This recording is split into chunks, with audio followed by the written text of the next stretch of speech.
दोस्तों, पिछली वीडियो में हमने देखा कि एक वेबसाइट बनाने के लिए क्या क्या चीज़ें चाहिए होती हैं, कोडिंग से लेकर डोमेन होस्टिंग तक। आज उस जर्नी को आगे बढ़ाते हुए मैं आपको एक और बहुत इंपॉर्टेंट बात बताने वाला हूँ। आज का टॉपिक है वेबसाइट्स कितने टाइप की होती है। दोस्तों, ये जानना बहुत ही जरूरी होता है क्योंकि इसी से डिसाइड होता है कि आपको कौन सी वेबसाइट बनानी है और उसके लिए आपको कौन सी लैंग्वेजेस सीखनी है। तो फ्रेंड्स, वेबसाइट को हम मेनली 2 टाइप्स में डिवाइड कर सकते हैं। फर्स्ट होती है स्टैटिक वेबसाइट्स, जिसको हम फ्रंट एंड भी बोलते हैं। स्टैटिक वेबसाइट एक ऑनलाइन नोटिस बोर्ड की तरह होती है जिसमें इंफॉर्मेशन बार बार चेंज नहीं होती।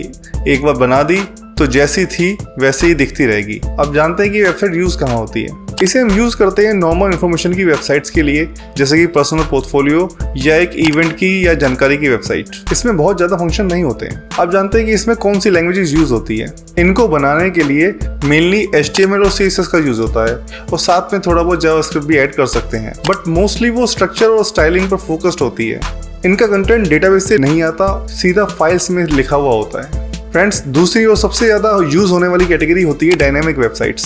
ये वो वेबसाइट्स होती हैं जो आप दिन रात यूज करते हैं, जैसे कि YouTube, Amazon, Google, Facebook या फिर Instagram। इनको आप जब भी ओपन करेंगे तो आपको कुछ नया देखने को मिलेगा।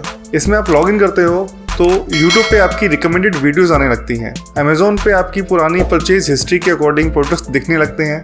इन वेबसाइट्स का कंटेंट डेटाबेस में स्टोर होता है। जब आप कोई रिक्वेस्ट भेजते हो, जैसे कि Facebook पे स्क्रॉल करना, तो डेटाबेस सर्वर से इंफॉर्मेशन को फैच करता है, उसको प्रोसेस करता है और फिर आपको डायनेमिक कंटेंट दिखने लगता है। अब जानते हैं कि इनमें कौन सी लैंग्वेजेस यूज होती है। इसमें स्टैटिक वेबसाइट के लिए जो हमने यूज की थी लैंग्वेजेस लाइक HTML, CSS और जावास्क्रिप्ट, वो तो यूज होती ही है फ्रंट एंड बनाने के लिए, लेकिन डायनेमिक पार्ट के लिए हमको बैक एंड लैंग्वेज भी चाहिए होती है, जैसे कि Python, PHP, Node.js या फिर ASP.NET। फिर इसके साथ में डेटाबेस भी चाहिए होता है, for example MySQL, MongoDB, SQL या फिर Oracle। दोस्तों, इन दोनों टाइप की वेबसाइट्स में जो बेसिक लैंग्वेज यूज होती है वो है HTML, CSS और जावास्क्रिप्ट। ये तो आपको सीखनी ही होगी, चाहे आप स्टैटिक बनाओ या फिर डायनेमिक वेबसाइट। तो आप समझ गए ना कि जब लोग वेबसाइट बनाने के बारे में बात करते हैं तो उसमें कितनी गहराई होती है। वो सिर्फ कोड लिखना ही नहीं होता है, आपको क्लियर होना चाहिए कि आपको किस टाइप की वेबसाइट बनानी है और उस वेबसाइट को बनाने के लिए आपको कौन कौन से टूल्स का यूज करना है, किस टूल में आपको मास्टरी हासिल करनी है। दोस्तों, मेरी इस कंप्लीट वेब डेवलपमेंट की सीरीज में हम पहले स्टैटिक वेबसाइट बनाना सीखेंगे HTML, CSS और जावास्क्रिप्ट की हेल्प से, और फिर उसको लाइव भी करेंगे। इससे आपका फाउंडेशन भी स्ट्रांग होगा